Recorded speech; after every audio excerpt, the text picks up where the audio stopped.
একটা চাঁদা নিলাম, পুরোপুরি দাগ আঁকলাম এবং চাঁদা দিয়েই দেখুন এর মাঝে দাগ আঁকলাম।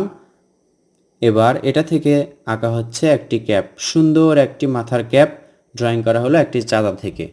এইচ লেটার দেখতে পাচ্ছি, এর ওপরে আরও একটি এইচ লেটার ড্রয়িং করলাম।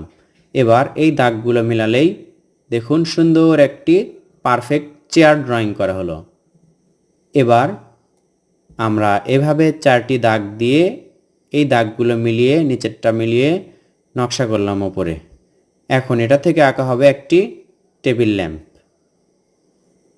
কত সুন্দর একটি টেবিল ল্যাম্প। এবার এখন দেখুন আমরা আঁকবো একটি ফুলের টব।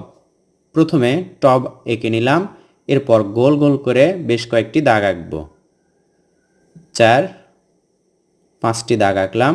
এবার এর মাঝে এভাবে দাগ আঁকার পর ফুলের একটা শেপ চলে আসলো। পাতা আঁকলাম এবং ডালগুলো আঁকার পর দেখতে পাচ্ছেন সুন্দর একটি ফুলের টব আঁকা শেষ হলো। এবার এস লেটার থেকে আমরা কৌশলে সুন্দর একটি গোলাপ ফুল আঁকবো। এস লেটার থেকে গোলাপ ফুল আঁকা যায়, এই ভিডিওটি দেখেই আপনারা বুঝতে পাচ্ছেন। নিচে আমরা ডাল আঁকবো, তাহলে আঁকা শেষ হবে।